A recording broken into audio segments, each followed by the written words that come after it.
Buenas tardes, todas a todos quienes nos acompañan en el canal de YouTube, en esta serie de charlas sobre filosofía japonesa que ha organizado la revista Horizonte Independiente.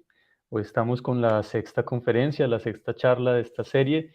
En el día de hoy nos acompaña Roman Paşca.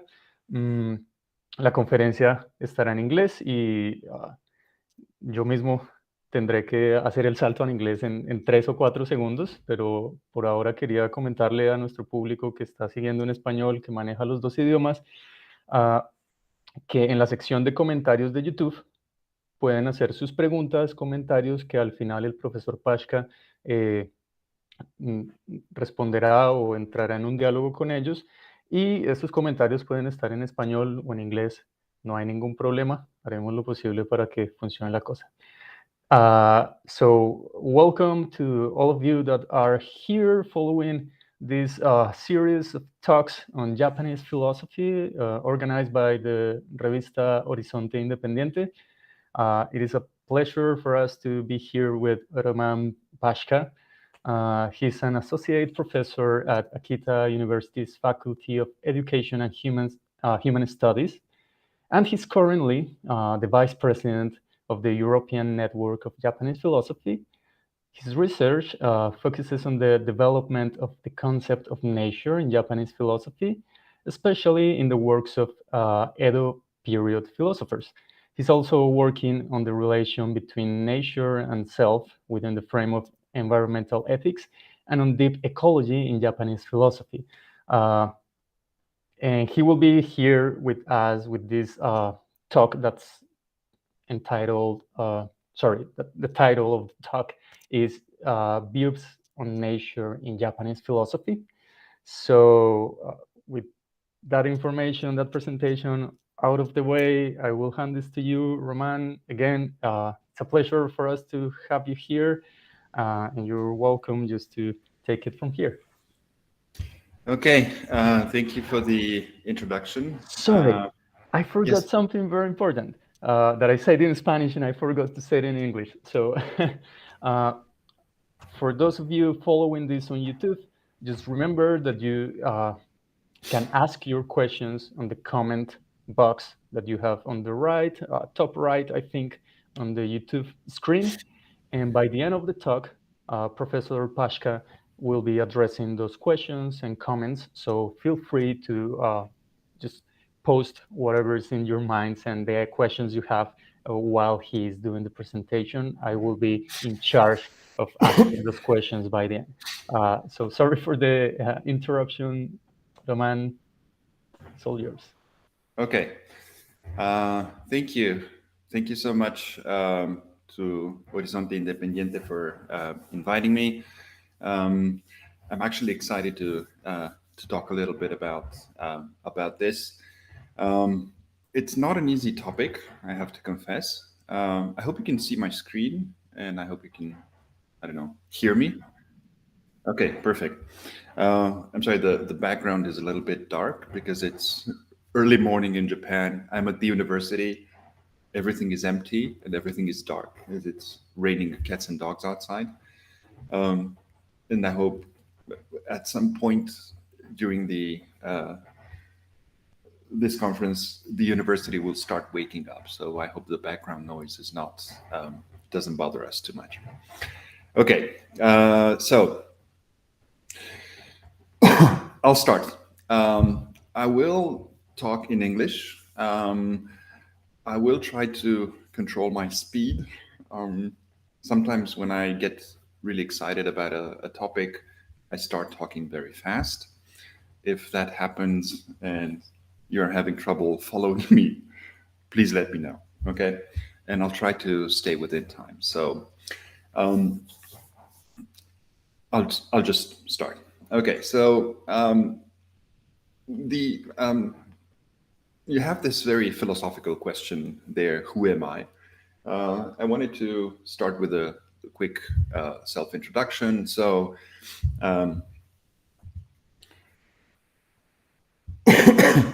as I was just introduced, currently I'm an associate professor with Akita University, and I've been working on philosophy of nature. So I started working on that because it's a very simple reason. I like nature, stuff in nature, like flowers and plants and whatever.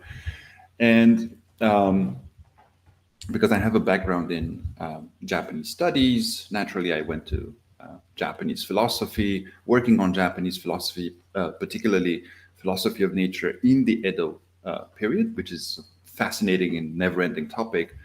I started to become interested in environmental ethics, which is basically thinking about our relationship with nature. How are we supposed to be in this relation with nature? And from then on, my most recent research interest would be the idea of self and how the idea of self is related to nature in Japanese philosophy. And today I'll try and talk a little bit about views of nature in Japanese philosophy. But I have to tell you that this is a huge topic. It's not easy to talk about this. So when Nicolas and everybody else asked me if I wanted to do this, I was very enthusiastic and I said yes. And then I started panicking. What am I going to talk about? I have to talk about this, but then I also have to talk about that. And then I also have to talk about this and that and that. And it's never ending. So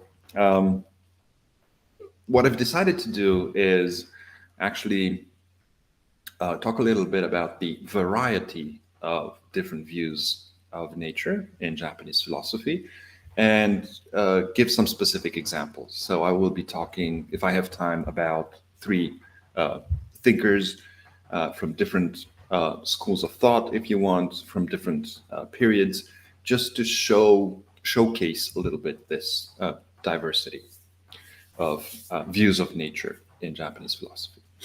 And like I said earlier, I'm interested in environmental ethics, deep ecology, and so on and so forth. So through my talk, I'll be working on these premises that you have here, that the environmental crisis that we're currently going through, which is currently actually getting more and more serious, as you know, is in fact an existential crisis as well. And it's an existential crisis in the sense that it actually endangers our very own, our very way of being in the world. The way we are in the world is currently a danger. So in that sense, it's an existential crisis. And we need to find a way to deal with this. And of course, you have concepts like that I'm sure you're familiar with, like land ethic, which was put forth in the 1950s, 40s, 50s by Aldo Leopold, which is this idea that ethic is not something that only human beings have, and that we should expand the realm of this ethic to include land and everything that lives on it. So nature, with all that it entails, from soil and water to birds and other creatures and so on and so forth. There's also the idea of deep ecology that I mentioned earlier, put forth by Arnnes in the 1970s, which refers to a more, there's also the term ecosophy. It refers to a more personal, more intimate connection with nature. And these are all attempts to address, in a way, to reflect on this environmental crisis. Now, the reason why I started looking into environmental ethics in Japanese philosophy is that, deep ecology, land ethic, and so on and so forth, these are all fascinating concepts and very interesting. And I do think that deep ecology is a very powerful platform for discussion. It can give us a lot of insight. One of the things that deep ecology suggests that we should do is to go and look beyond Western philosophy. There's the suggestion there in Arnnes and George Sessions' writings, for example, that in a sense, when it comes to environmental ethics, Western philosophy has kind of reached its limit in a way. There's only so much that it can offer. And we kind of need to look further. We kind of need to look outside this realm of Western philosophy. And in a way, this is what I'm trying to do. So looking at philosophy of nature, looking at deep ecology, environmental ethics, within this frame of deep ecology, to see if maybe in Japanese philosophy, in ideas about views of nature of Japanese philosophers, maybe there are some hints there that might help us reframe our relation with nature. Okay, I'm sorry. This was a long introduction, but I hope you got the frame, and I will go on with my really boring slides. I'm sorry. They're boring. I hope I don't bore you. So this is the reason why I put the title in the title of the presentation, the word views in the plural, because we're talking about views of nature, not a unitary view, but there's a lot of diversity, as hopefully you will see. There's also evolution. It changes in time. It depends on a lot of different factors, and all of different influences from all these traditions of thought, whether it's Buddhism or Taoism or Shintoism. There's another thing in contemporary philosophy and so on and so forth. For example, I know that one of the previous sessions was on Watsuji, the contemporary philosopher, modern philosopher. Watsuji also has a very interesting concept when it comes to nature. I'm talking about the Fudo concept, and so on and so forth. So it depends on a lot of different factors. And one last thing before I start talking about my examples. Maybe you've heard, when you read stuff about Japan or Japanese philosophy, whether it's in sociology or anthropology or just, general information about Japan, you often see this phrase that, what you find in Japan is a very good example of harmony with nature. And then you might also find sentences like Japanese people have a special relationship with nature, and so on and so forth. If you look at least English language literature about this, especially until about 10, 20 years ago, 70s, 80s, early 2000s, you will find this topos, this idea that Japanese people somehow have a special relationship with nature. You will find it repeated a lot in a lot of different places. And well, is that true? There are several questions that we can ask about such a topos. Is that true? Do Japanese people really have a special relationship with nature? Do they really, in contemporary Japan, live in harmony with nature? Of course, we can also ask the question, what is the meaning of the word nature in this sentence, and so on and so forth. And I don't necessarily have an answer to that, but I just wanted to say that there is a suggestion, a possible answer, which was put forth by Haruo Shirane, you have the name there, who's not really a philosopher. He's a specialist in Japanese literature, classical Japanese literature. So he's discussing really old Heian period texts.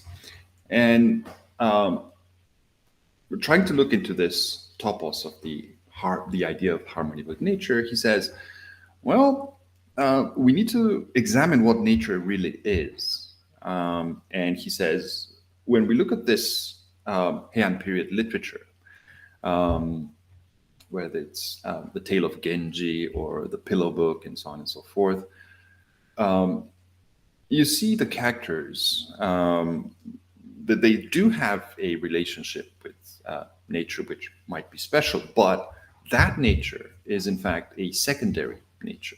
Because if you think about, if you look at historical documents and chronicles and so on and so forth, and you think about the way they lived, you realize that their relation with nature was not direct. They admired representations of nature. They looked at paintings of landscapes and then wrote a poem about how beautiful that landscape is. So in that sense, it's a secondary nature, representation of a primary nature. Now, what I'm going to try and talk about today is primary nature. I'm not sure what Shirane means by this idea of primary nature. He never actually defines it. But I'm going to try and talk about an idea of nature that is not mediated. It's not something that we have access to through representations. And I'll give, like I said, two, or if I have time, three examples from three different thinkers, three different periods. The first one is a Buddhist thinker, one of the most famous ones, Kukai. The second one is an Edo period thinker, Ando Shoeki. I've been working on Ando Shoeki for a couple of years now, more than a couple. And the last one is a Meiji period thinker. He was active mostly in the Meiji period, whose name is Minakata Kumagusu. Minakata is not necessarily famous as a philosopher, and I will explain why a little bit later. But he does have some really interesting ideas that I believe are relevant for when trying to understand all these different views of nature in Japanese philosophy. So here we go. Kukai. I'm going to start with Kukai. He was a Buddhist thinker.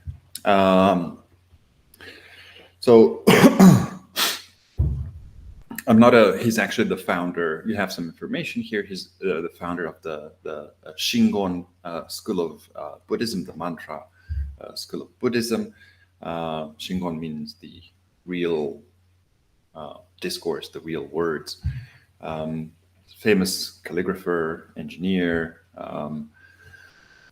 We're talking about late 8th, early 9th century. He is in Japan one of the most famous and influential figures when it comes to Shingon Buddhism in particular and Buddhism in general. Many know him by the name of Kobo Daishi, his alternative name. I'm going to skip some of the biographical info that you have there. If we need to, we can go back to it a little bit later. I'm just going to say that he's the author of some fundamental texts for the Shingon school, and probably the most famous one is Realizing Buddhahood in this very body. Another famous text is The Meaning of Voice, Word, Reality. But today, I just want to talk a little bit about realizing Buddhahood in this very body, which might sound a little bit strange. I don't know how familiar you are with Buddhism or Buddhist concepts. I have to say that even within Buddhism, I'm very troubled whenever I say Buddhism, because it sounds like I'm generalizing. But within Buddhism, there's a lot of diversity as well. There's a lot of variety as well. So what Kukai says, you might have other Buddhist thinkers from a different school, from a different sect, who might disagree with Kukai. It's not, he is an important, extremely important philosopher for Buddhism, but he's not the only voice. Okay. So, like I said, realizing Buddhahood in this very body, this is an idea that in Japanese, the term in Japanese for this is Sokushin Jobutsu. And the idea is that you can attain Buddhahood in your own lifetime. Now, Buddhahood is a term that how can I explain it? Something like, it's the idea that we all have within us the potential, the essence of the Buddha, and the potential to become enlightened. And that is the Buddhahood. And there's a whole debate. There are differences among the different schools. One of the, in Kukai's time, one of the prevalent ideas was that you could not attain Buddhahood. You could not actually become a Buddha in this lifetime. You would have to wait in your next for your next lifetime in order to attain Buddhahood. But Kukai comes and said, no, we can do this here. And there's a whole argument to be that he makes there, but this is not the focus of my talk today, so I'm not going to go into too many details. I just wanted to give some examples of why Kukai's thought is relevant for philosophy of nature. He's not a philosopher of nature per se, but he does talk about it indirectly or directly, as I hope I can show you. So one of the concepts that Kukai's talks about is the so-called, what he calls the Dharma body, the body of the Buddha, and which is not the bodies. I'm sorry, it's always plural. And he talks about the 4 different Dharma bodies: the self-nature body, enjoyment body, transform body, and the equally flowing body. And the one that I'm interested in right now is the equally flowing body, the last one. He's talking here about the body of the Buddha, but it's not his physical body. It's not the historical body. That would be the third one, the transformed body, the human historical Buddha. He's talking about the equally flowing body as, the body that is emanating into all unenlightened sentient beings. What does that mean? So to understand that a little bit, there's a very famous fragment in the Lotus Sutra, which is a fundamental text for Buddhism, especially for the great vehicle Buddhism, which is called it's in chapter 5, it's the parable of medicinal herbs.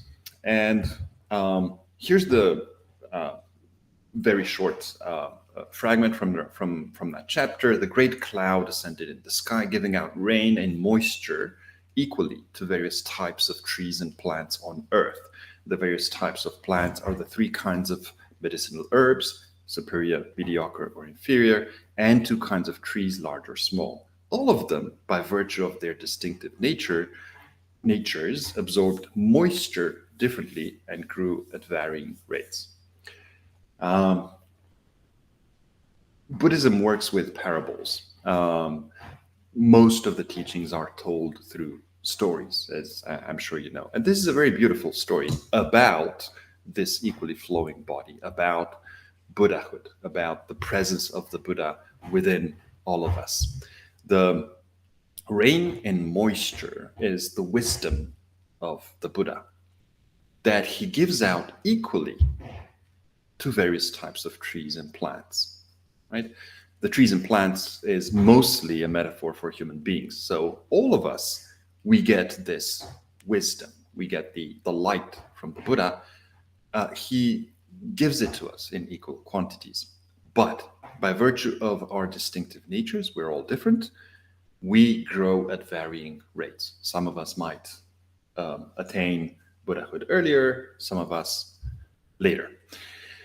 This is the short explanation that I wanted to make before moving on to the next topic, the next fragment. I'll skip this one, maybe get back to it later. So I'm skipping some steps here, so because I want to get to the part where he actually talks about nature. I hope it's not too much to follow. But what Kukai says, so remember, the Buddha giving us rain in equal quantities, and the idea of the the Dharma body. And then Kukai goes on to say that he's talking about the body of the human being, or the body in general, and the body of the Buddha. And he says, thus, that body is this body, and this body is that body. The Buddha's body is the body of sentient beings, and the bodies of sentient beings are the Buddha's body. They're not the same and yet the same, not different and yet different. So, to put it simply, we are one with the Buddha. Our body is the body of the Buddha. This is the concept of non-duality. That's why he says here, they are not the same and yet the same, not different and yet different. Non-duality in the sense that, of course, when we think in terms of evil as opposed to good, or white as opposed to black, and so on and so forth, what we're talking about there is duality, right? We work with these opposing concepts. But Kukai says, no, they're not the same, but yet they are the same. So this is non-duality. This is going beyond thinking in pairs of opposing terms, for example. And he does that with a lot of other things. He does that with subject and object, for example. There is no difference, he says, between subject and object, and so on and so forth. Now, how is this relevant for philosophy of nature? Now, here comes the interesting part. There's a very short fragment in one of Kukai's texts where he says the following. So most of his texts are written in this form of verses and poems. They're not, when we hear the word philosophy, we're in most cases automatically thinking about the kind of argumentation that you find, for example, in Greek philosophy, in the Greco-European tradition. But Buddhism, or Asian philosophy in general, works in a different way.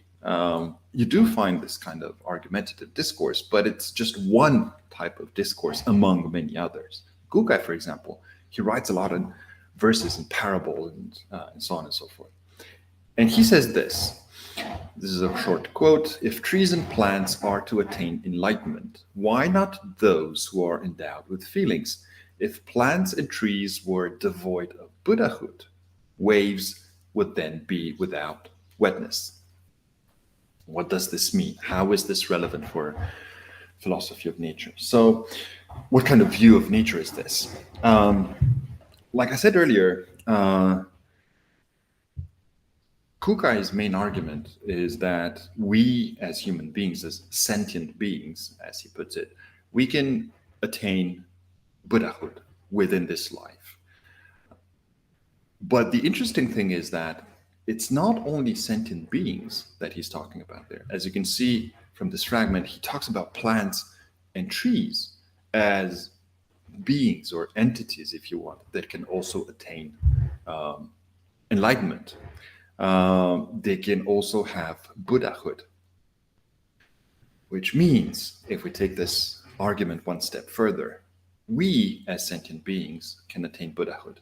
Plants and trees can attain Buddhahood as well. This is what Kukai tells us. This means that we are not that different. We are the same. We as sentient beings, or human beings if you want, we are the same as the plants and the trees. We're not above them. We're not different from them. Or as he puts it, we're the same and yet not the same. We're different and not different. But the idea is that if we look at this kind of view of nature, we see a vision here where human being is not an entity or is not an existence that has dominion over nature. We don't, in Kukai's vision, we don't have dominion. We don't dominate trees and plants. We're not above them. We are on the same level. We have the same Buddha essence, the same potential for attaining Buddhahood within us. That makes us one. So when he says, this body, that body is this body is that body. It's not only about the body of the Buddha is the same as the body of sentient beings, but it's also about the body of human beings is the same as the body of trees and the same as the body of plants and so on and so forth, other elements of nature. So we are nature. I'm not going to say we are one with nature, but we are nature. We're there, we're embedded within it, but we are just as much embedded within it as other entities like trees and plants and so on and so forth. So this is a very, I'll stop with Kuka here. This is a very early example of, a view of nature in Japanese philosophy. I would say probably the key word here is this idea of non-duality, a lack of opposition between, there's no opposition, there's no antagonistic anything there between us as sentient beings and elements of nature. Okay, moving on. I'm skipping periods and I'm jumping into the Edo period now. So the first half of the 18th century, and I'll talk a little bit about Ando Shoeki, and mostly about his major work, Shizen Shin Edo, which, as you can see, has been translated into various ways because the word Shizen is very ambiguous, and it's not really clear what he means by that. And that's another problem that I don't have the time to discuss now. This would be the topic for a never-ending lecture, a never-ending discussion, whether the Japanese term or a Chinese term, Taoist term, for example, used for nature, Shizen in this case, designates the same things as the English word nature. That's a long debate. So with Shoeki, we're not really sure. Whoever translates Shoeki is going to translate the word in a different way, as you can see.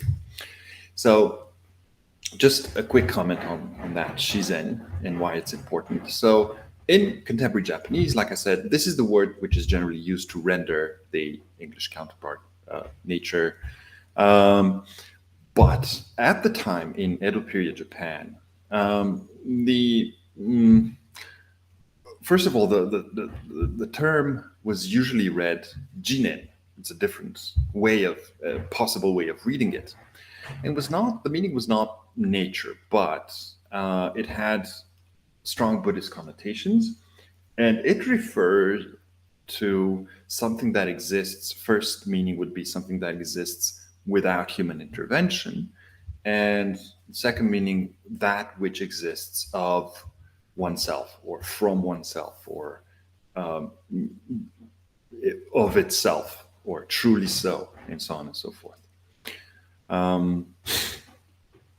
Not exactly nature in the sense of something that is material. So not necessarily nature, not necessarily Shizen in the sense that we understand it in most cases today, like material in the sense that, we're talking about trees and stuff that has substantiality.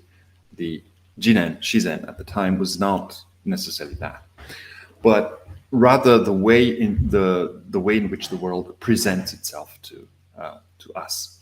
So this sort of, the way in which the world presents itself to us, it's a constant presenting. It's a process that is never ending, which suggests that nature is not a fixed entity, but rather a dynamic process. Now, this is a very, for those of you who are familiar with Taoism, you're going to recognize some Taoist echoes here. And Shoeki, who's a very mysterious figure, He's the kind of guy who says Buddhism is bad, Confucianism is bad, Taoism is bad, Shintoism is bad. He criticizes everybody and tries to come up with his own philosophy of nature. But at the same time, you recognize in his writings all these influences from the very intellectual traditions that he criticizes. And so this idea, for example, of nature as something that is constantly spontaneously being, spontaneously becoming, this never-ending process, this constant evolution and devolution, this is an idea that is very Taoistic. Now, just one quick example. One of the most interesting ideas in Shoiki's philosophy is the concept of hito, which is usually translated as the human being in man or woman or whatever in contemporary Japanese. And usually normally it's written like this. But he says, Shoiki says, no, that's not good. That's not the way we are supposed to write it. And to change that way, the way we write it, he proposes this new ideograph, which is actually a sort of compound that he himself invents, which uses two different ideographs, the one for otoko, which means man, and the one for woman, which means onna, which is the one for woman. But he says this new compound, it should not be read danjo, which would be the normal reading, but hito. So he says when we think about the human being, we actually have to understand the human being as men and women as a single person, not as different entities, not as separate things, but as a single person. We cannot talk about the human being in any other way than that. And the reason for that in his philosophy is the existence of this concept which he calls gose, which is something that he himself invents, that would be translated as mutual natures or mutually embedded otherness or something like that, which for him is the only mode of existence within nature. So the self of one individual human being cannot be complete in itself because it's ontologically interlinked with all the other selves. So I don't have a better term for this, but I call this a self with others. A otoko, a man, cannot be a self that is complete alone because it needs the woman in order to be a hito. I hope I'm making sense. So to explain this a little bit further and to bring it home, he sees, I identify three different stages here. So the first one would be when we talk about one single human being as this fusion between men and women. And at this stage, men and women, otoko, onna, they're separate but inseparable. This has some Buddhist echoes as well, some kukai echoes as well, but separate, like two sides of the same coin. They are separate, but you cannot separate them. The second stage would be, so to expand this a little bit, one human being is this fusion between men and women. That gives me one human being. But when this one human being interacts with another one, which again is a fusion between men and women, what you have there is another fusion, this time between two human beings who cannot exist without the other. This is what I call the self with others. And gradually this sort of relationship expands until it encompasses all of humanity. So it's I'm sorry, I'm still working on the terminology for this. I called it the all-encompassing single self that results from this interaction among all these different human beings. But the interesting part is that Shoiki says, Gosei, this principle of mutual natures, it's not something that exists only among human beings, but within nature, it's the only way things can exist in nature. So this is something that you find with other elements of nature as well. All the different energies that circulate, the relation between the different creatures, and so on and so forth. So this is something that works on all levels, not only the human level. Which means that this principle of mutual natures, mutually embedded otherness, applies for Shoiki's philosophy, applies to the relation between us as human beings and other elements of nature, us and plants, us. And he talks a lot about, for example, crops, rice. He has these beautiful series of drawings that demonstrate how we are born out of grains of rice. So we are ontologically linked with non-sentient or non-human elements of nature. And in that sense, this self with others is no longer restricted to the human realm, but it's a self with everything. Again, I'm not particularly happy with the term, but I hope it explains a little bit Shoiki's vision. Again, this is a self that cannot be separated from other elements of nature, whether they are human or non-human.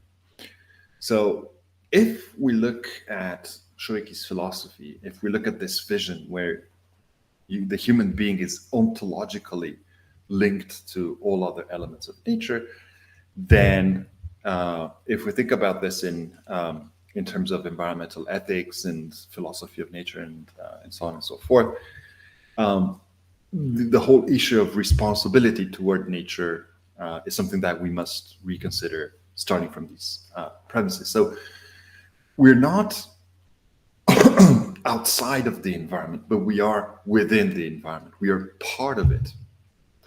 And we must understand, I'm extrapolating a little bit, but I think that Shoiki is telling us that, we must understand that if we are a part of nature, ontologically integrated within it, then anything we do directed at nature is at the same time something that is directed at ourselves, which is something that might help us reframe a little bit our relation with the environment and our response to the environmental crisis in the modern, in the contemporary period. Okay, there's so much more. There's so much more, but I'll just leave it to that. Shoiki is not a Buddhist thinker. As I was saying, he's very critical of Buddhism, yet you do find some Kukai-esque echoes, but also at the same time some Taoist echoes in his philosophy. And his he was not necessarily mainstream at the time in the Edo period. Most of the names of the philosophers that we have now, the famous ones, they were usually part of a school, part of a certain trend, current of thought. But Shoiki kind of refuted all of that, and he just wanted to be independent and come up with his own ideas. So again, I hope this was an example that makes sense. I'm looking at the time. Okay, maybe 10 minutes, a little bit more. I just have one more example that I wanted to talk about. I'll try to squeeze this within the next 10 minutes. So, as I said in the beginning, I wanted to showcase a little bit this diversity of views. And if you look at Kukai, you have one thing. If you look at Shoiki, you have another thing. And then let's have a quick look at a Meiji period philosopher. A Meiji period, which is basically after 1868 in Japanese history. which is the period when, after 2.5 centuries of isolation, Japan kind of finally opens up its borders, and this is a period of great intellectual turmoil.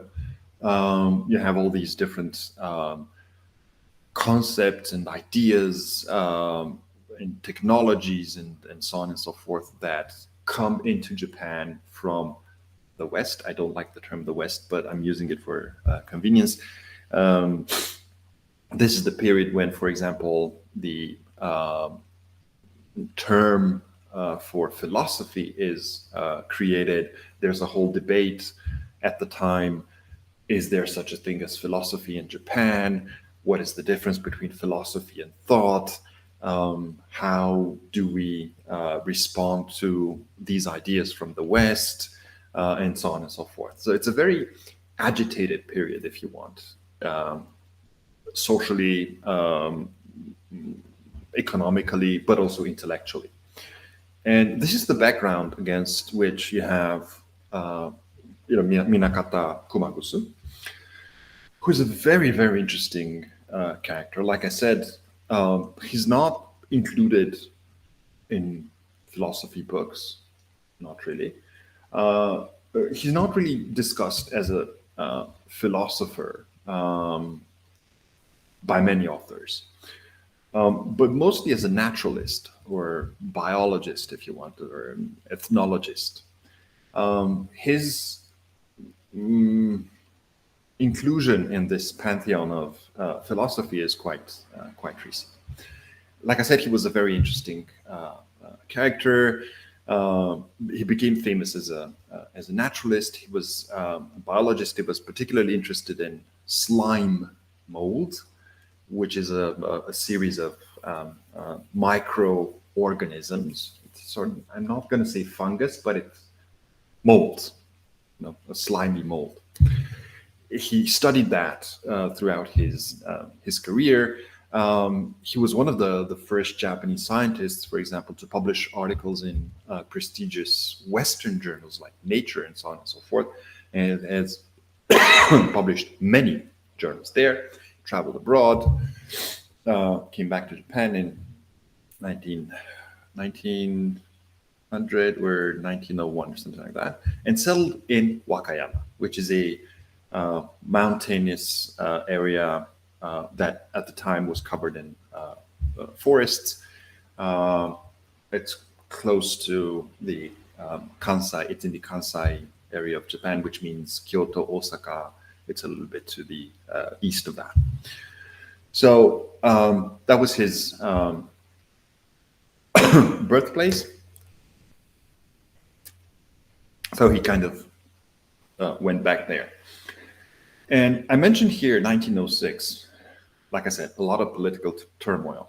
You have the government, the central government, trying to strengthen its grip on the country to, in a way, create this consciousness of, one nation. And one of the ways in which they do that is by issuing the shrine consolidation regulations. So they consider that Shinto, I'm not going to go into the debate whether Shinto is a religion or not, but as you know, Shinto has had at the time many shrines, and the government feared that because they owned a lot of land, a lot of forest, and so on and so forth, that might, in a sense, undermine the authority of the government. So the government issued all these regulations that restricted the number of shrines to one per village. And that's the term Isson Isha, one shrine in one village. Most villages in the countryside, they used to have several shrines. Protests started after that because it was changing fundamentally the way of living of people, especially in the countryside. And Minakata Kumagusu actually joined these protests. He was very active in Wakayama, which was particularly affected by this. He was also in prison because of his protests and so on and so forth. So he was the kind of person who's not only a philosopher, but also a scientist, but also an activist, very, very active, protesting and getting arrested and stuff like that. So he's considered a pioneer in the ecology movement. Now, about his philosophy, why are his ideas important? So like I said, he was interested in slime molding. He studied, researched all these microorganisms for a long time. And at the time, so we're talking about the late 19th, early 20th century. This is the time when the theory of evolution, Darwin's theory of evolution, also makes its way into Japan. And Kumagusu was familiar with that. So Minakata knew the Darwinian theory, but he didn't completely agree with it. So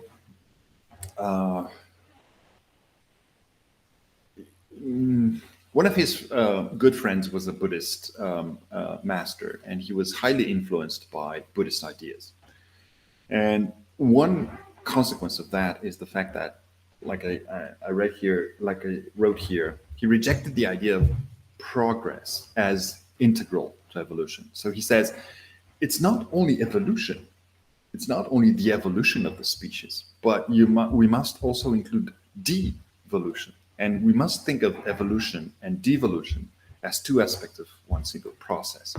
He says it's not shinkaron, which is the Japanese term for the theory of evolution, but shintai-karon, which would be the theory of evolution and devolution.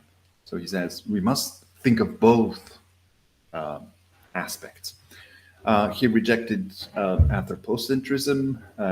He says this is a Western idea.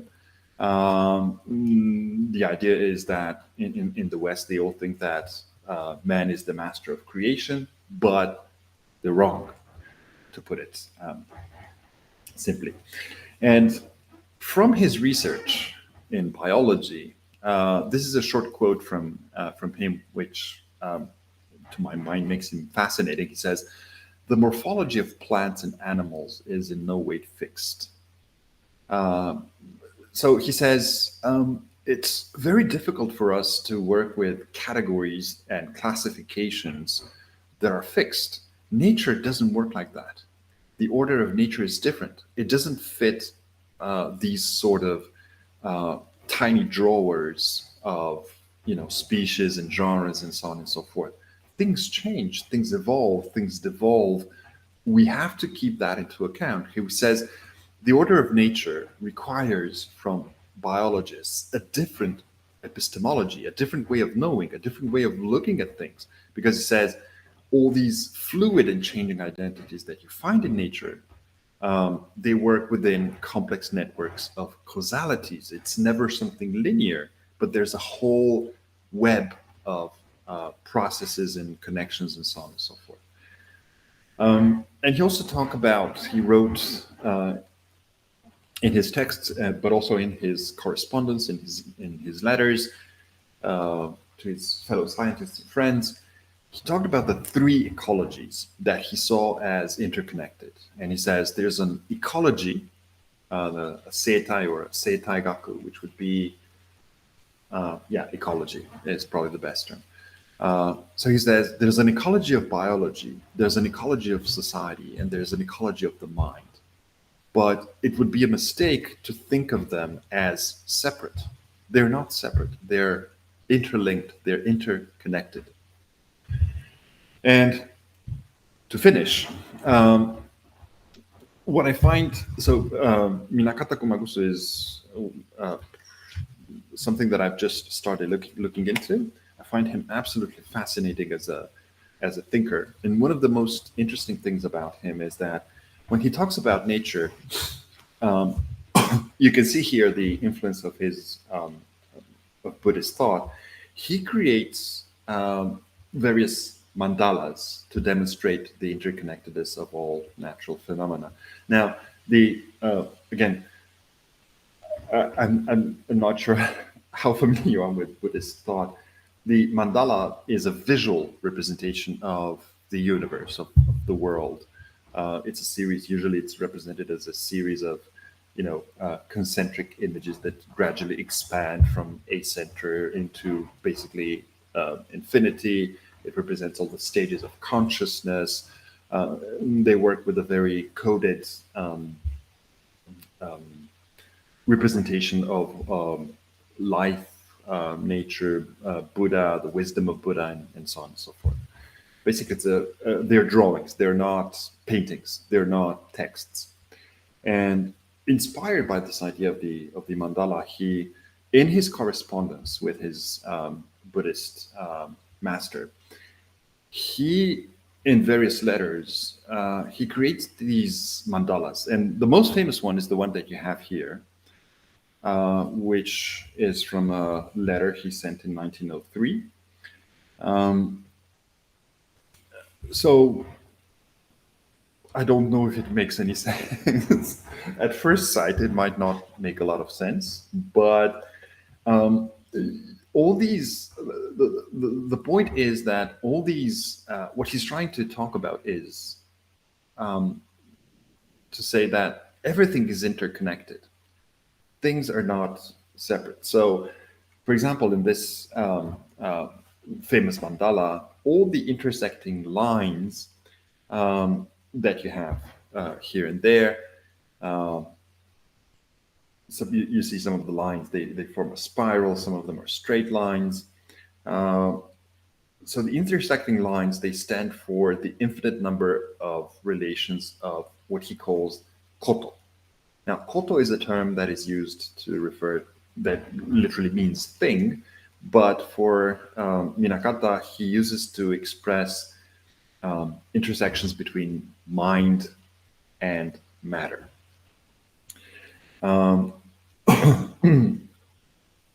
So these are relations between koto, mind and matter, and the principles that make up the universe. And he says knowledge of one thing, whatever that thing is achieved by ascertaining two other points on the same line. To explain a little bit this, which means existence. So what this mandala is trying to do is to represent the world as ontology and epistemology at the same time. He doesn't see those as different. And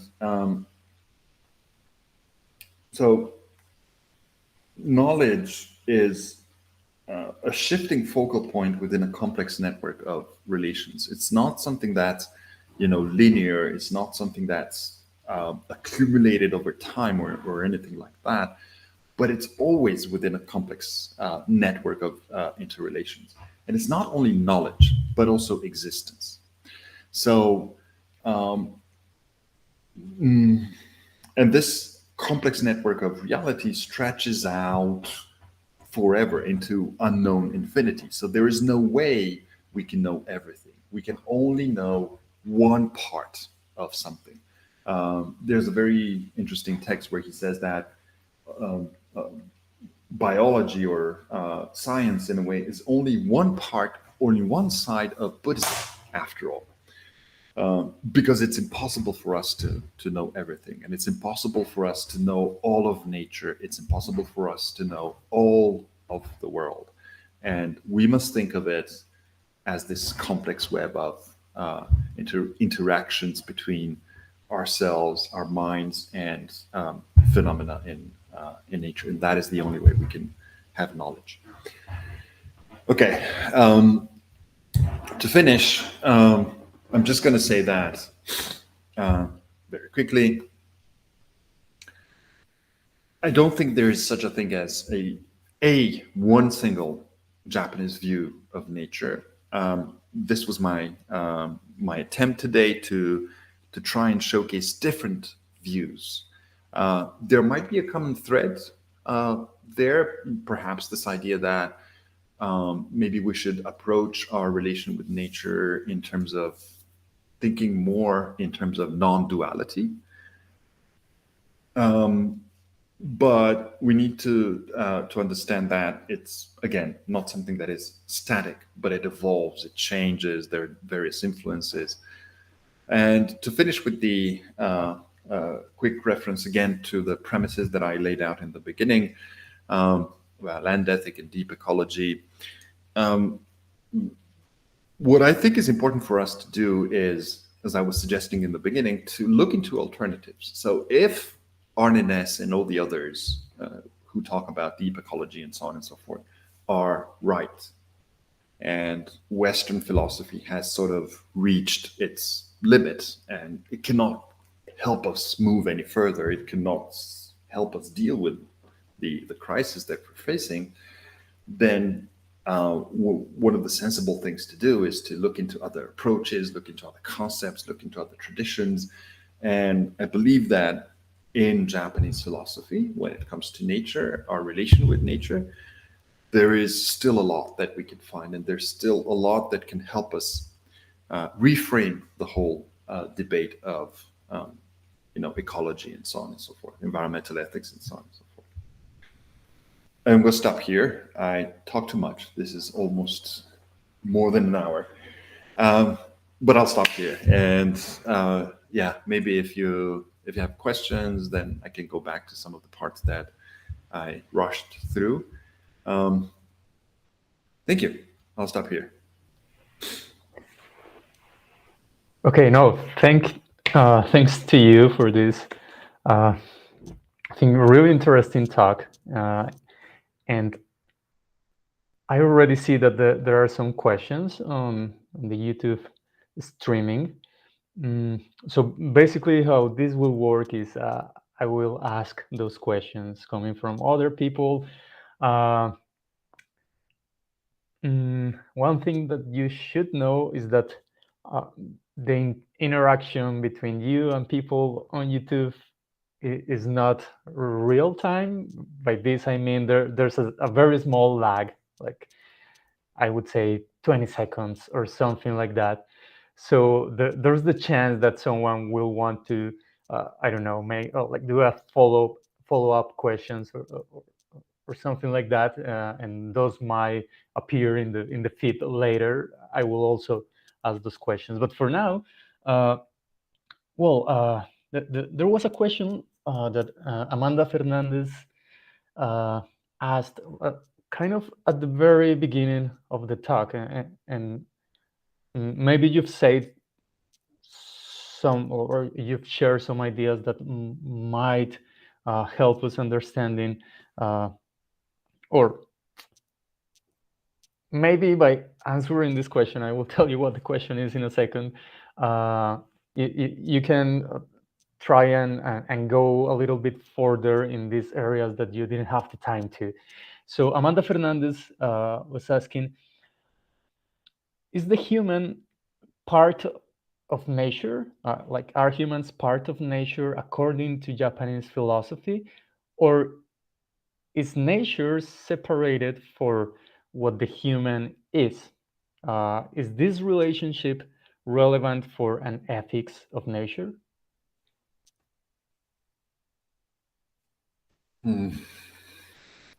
That's a tough question. So, first of all, I think it depends on who you ask that question, what philosopher you're looking at. And for example, I mentioned earlier Watsuji and his concept of fudo. And I'm not a specialist in Watsuji. I might be off here, but reading his fudo, I got the feeling, which is a 20th century text, right? So I got the feeling that what you have with Watsuji, he does talk about fudo, which is the initially it was translated as climate, but it's not only climate. One of the most recent possible translations for fudo is milieu, the environment with everything that it entails, the place where we live in, and so on and so forth. So this milieu, Watsuji's central thesis is that there's an interaction between us and this milieu. But reading it from the perspective of environmental ethics, I got the feeling that while he does talk about the influences between the reciprocity of these influences between human beings and nature, they're still separate. They're still, there's a differentiation there somewhere between the human realm and the natural realm, the milieu. Connected, interconnected, interacting, but still separate. On the other hand, if you look at Kukai, for example, or Shoeki, their background is different, but to me it sounds like, in a way, they're saying the same thing, in formulating it in different ways. That there is no such thing as differentiation. There is, it's a non-duality, as I was saying.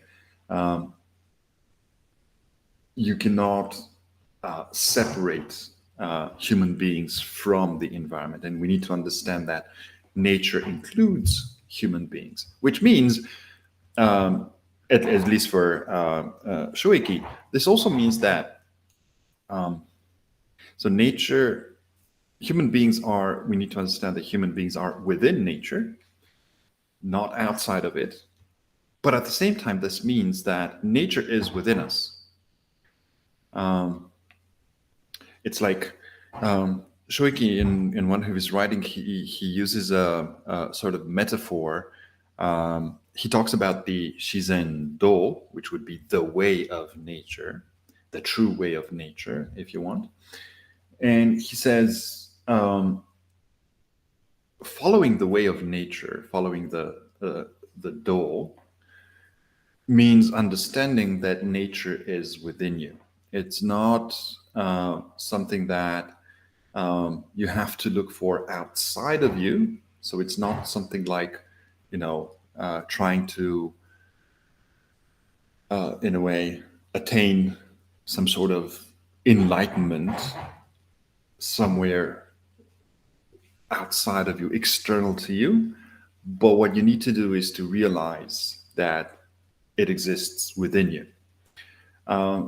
Which, by the way, is an idea that sounds very, very Buddhist like. Kukai, in a sense, has the same idea that attaining enlightenment is not about attaining something that is outside of you, but understanding that Buddhahood is within you. Shoeki formulates his argument in the same terms, but he talks about nature. So this mutual embeddedness that he talks about also refers to this. Nature is within us as much as we are within nature. Yeah, I don't know if this answers Amanda's question, but I hope it does. Yeah. Okay, well, I will keep an eye on you to see if there's a follow-up question, but for now, Carlos Barbosa, first he was making a comment like, well, thanks a lot for your inspiring talk. He says, I didn't know about Minakata. What an exciting discovery. So that's a thank you for letting him know about this new author that I'm sure he will go and read for sure. And then he has a question. He says, I was wondering, where does Shoeki and Kukai come apart? Where would Shoeki disagree with Kukai?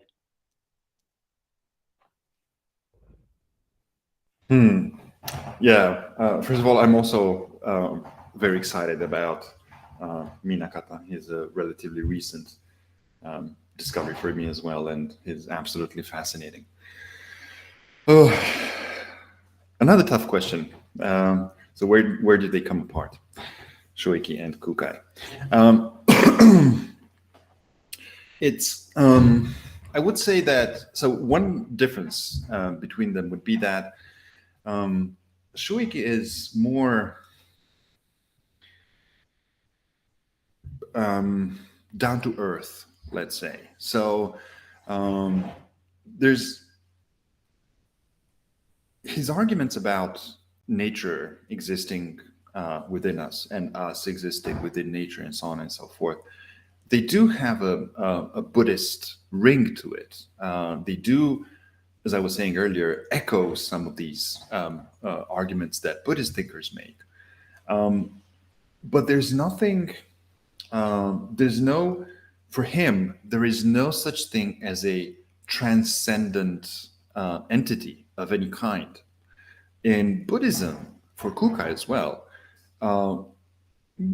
Buddhahood or the Buddha is still something that is sort of a transcendent being, a sort of, I don't know, supreme being or something, which is present within all of us. For Shoiki, that's not the case. There's nothing outside of nature. There's no transcendence. There's only immanence. Everything is immanent. Nature within us, us within nature, and there can be nothing outside of that. Nothing above that, nothing below that, nothing. It's complete in itself. Whereas for Kukai, you still need this sort of transcendent being, Buddhahood, in order to coalesce the whole thing, if you want. What in Kukai's vision, eventually what connects us, human beings, sentient beings, and non-sentient beings, and so on and so forth, is this Buddhahood, is this essence, this potential of attaining enlightenment, which doesn't exist for Shoiki. So I would say that probably that's the biggest difference between the two. Okay. Well, that's great. And I have a question that's, well, I wouldn't say it's related to this one, but I was also thinking about Kukai and Shoeki,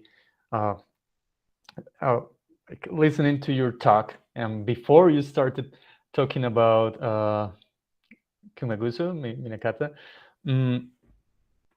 I think I was like seeing this trend or pattern in these two thinkers, and you can correct me if I'm wrong. So this is more of a comment of clarification, that they are working in some sense from the human and then extending that the thoughts about human nature to other sentient beings and to nature as a whole. So, for example, when you were talking about Kukai, you talked about this equally flowing body and how we can achieve enlightenment. But then he says, well, this is not only something that we can do as humans. The earth can do it. Plants can do it. They can also reach enlightenment. So it seems like you first talk about humanity, then you extend those characteristics to other beings. And something similar seemed to be, like, to me, it seemed to be happening in Shoeki when, at least how you presented it, it was like, well, he's talking about this relation, like this, the human being as encompassing like male and female, and then relating to other person, other human being, and then relating to other things. So before you talked about Kumagusu, I was thinking, well, isn't there some traces of anthropocentrism still in these thinkers? And I wanted to ask you again, before you talked about Kumagusu, if you knew about thinkers that approach the topic not from a human point of view to start off, but from nature itself, like including everything. So I guess my question is first, am I understanding correctly Kukai and Shoeki in this interpretation that they are somehow anthropocentrists? And second, could you maybe expand on other author that you happen to know that, such as Kumegusu, starts from a different perspective that's not human-centered? Yeah, this is what happens when you want to say too many things in a short time. So I would, probably about Kukai. He's not a philosopher of nature. It's not his main interest. His interest, he starts from the premise that Buddha exists, and he's primarily interested in what it means for us as sentient beings to attain Buddhahood, to get closer to realizing that potential and blah, blah, blah. So in a sense, yes, nature is just a secondary interest or secondary topic for him, if you want. So I guess you can say he's anthropocentric, even though it's not his the main point of his philosophy. And as for Shoeki, I think my presentation of him was a little bit biased because I wanted to bring to the fore this concept of Hito. But this concept is actually something that only comes up in Shoiki's later work. So if you look at his book, the Shizen Shin Eido, The True Way of Functioning of Nature, it starts with a description of nature. It starts with the definition of nature. He gives detailed accounts of all the ways in which the several types of energy interact within nature. He corrects cosmology. He says Taoist cosmology is no good. This is where they're wrong. Confucian cosmology is no good. This is where they're wrong. So he starts there. He starts by defining the object of his search, and that is nature. And taking it, in a way, he kind of deconstructs everything that existed at the time. And during that process of deconstruction, in the sense that he's telling us, this is what's wrong with Buddhism, this is what's wrong with Confucianism, let me explain how things really are. And in that deconstruction and reconstruction process, at some point, he starts talking about the human being, but only after his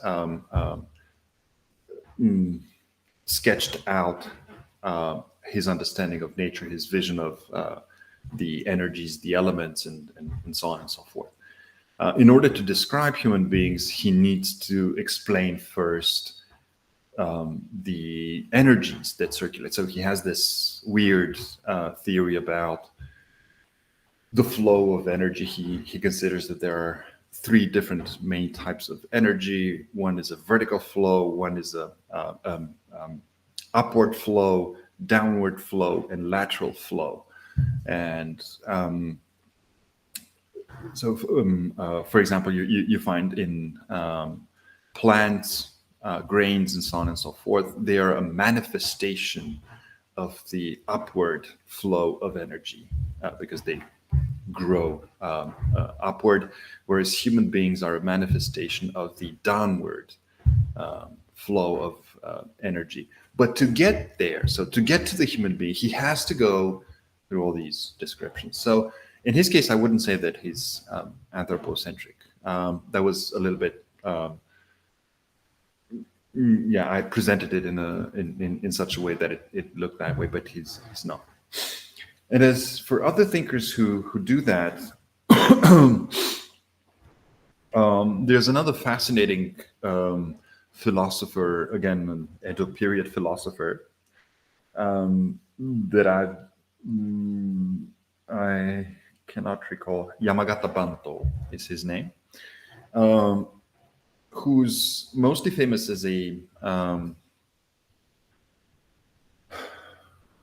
I don't know how to put it. Not a thinker, Confucian thinker. He starts with the description of the universe.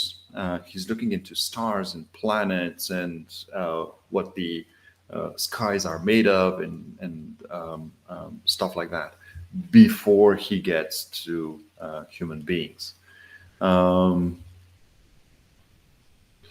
There's another one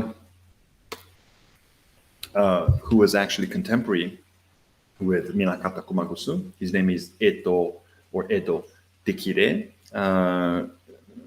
who was a thinker, sort of an anarchist thinker, again in the end of the 19th, beginning of the 20th century,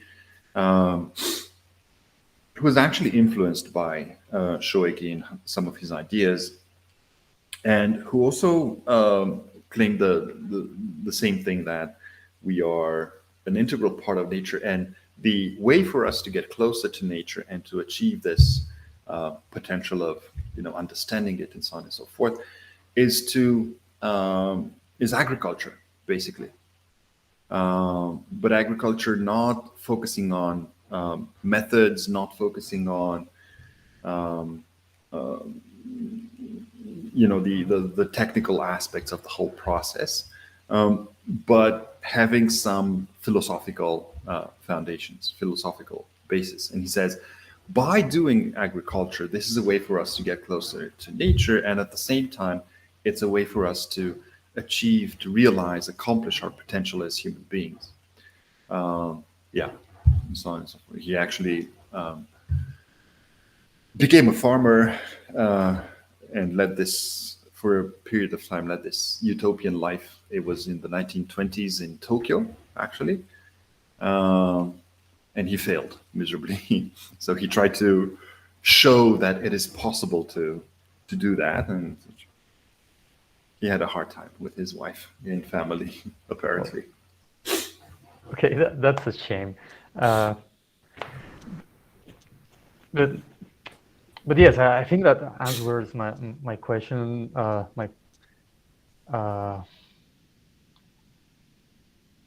Yeah, I will leave it like that. There's another question that the logistics share with me through a message. I don't really know who these questions is, like whom this question is, but they are asking, well, if the point of deep ecology is to look for answers to our existential crisis in different traditions, an argument could be made against the practical relevance of the project.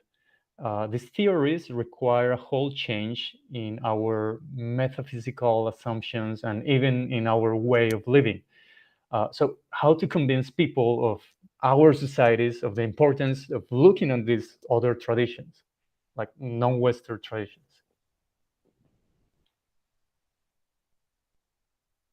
I know.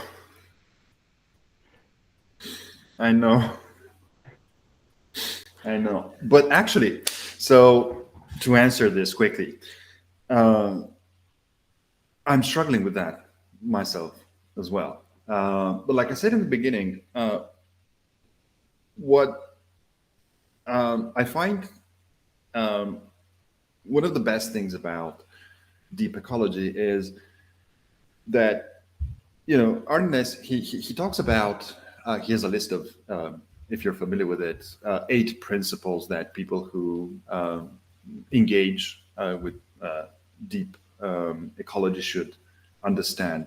But he insists to say that this is a platform for discussion. That list of 8 principles is not a definitive list. It's not something that is fixed. It's something that will change. It's something that needs to evolve, where people can exchange opinions and ideas and stuff like that. And one of those 8 principles is that, I think it's number 7 or number 8 or something like that, is that anybody who, I don't remember exactly how he formulated it, but he said something like, anybody who is on board, anybody who agrees, who understands these principles of deep ecology should try to make them known, should try to work for spreading them, or something like that. That was the general idea. And in a sense, I think that it's our duty, and it is true. And like I said, I'm also struggling with that it requires a fundamental change in our way of thinking, reframing, rewiring the way we think about nature. And of course, sometimes I think, what is the point of all of this? Whose mind am I going to change if I look at Shoiki or if I look at Minakata Kumagusu? What's that going to change? What's the practicality of this whole thing? But then, first of all, I don't think philosophy is only about practical things. It's not only about applied philosophy. It's not about something that you can use in your daily life the next day, right after you discovered it. Ideas need time to ripen. They need time to mature.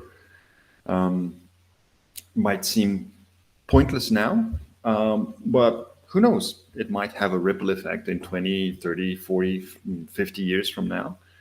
And even though it might seem a little bit like an effort with basically no practical end, it's better to do it than not to do it, to put it simply. I hope this answers the question. But yes, I hear you. No, I think that's a common trend in philosophy talks, when someone is like, "Whoa, how do you take this to the world and make it practical?" And sometimes we're like, well, there's the hope that the idea will ripen, as you say. No. Okay, and I think that's a good tone to finish this talk. We're about time. So thank you again, Professor Paşca, for being here with us and sharing all these very interesting ideas that a lot of us are not familiar with, or were not familiar with, and I include myself there. Before closing this little space, I just want to remind people in the audience that there are still a series of talks coming up. The next one is called En busca de una mente que negar. It will be Felipe Cuervo, the person giving this talk. So just follow Revista Horizonte Independiente and follow the YouTube channel, and you will get all the information. And I forgot at the beginning to mention that it is not only Revista Horizonte Independiente who is organizing this event. So I want to correct my mistake and mention here the European Network of Japanese Philosophy, of which Roman Paşca is the vice president. They are also organizers of these events, and the Asociación Latinoamericana de Filosofía Intercultural. They came together to organize all of this, so thank you all. And once again, thank you, Professor Paşca, and we will see each other next time. Yes, thank you so much for giving me the opportunity to do this. And yeah, see you next time. Okay. Thank you, everybody. Okay, bye.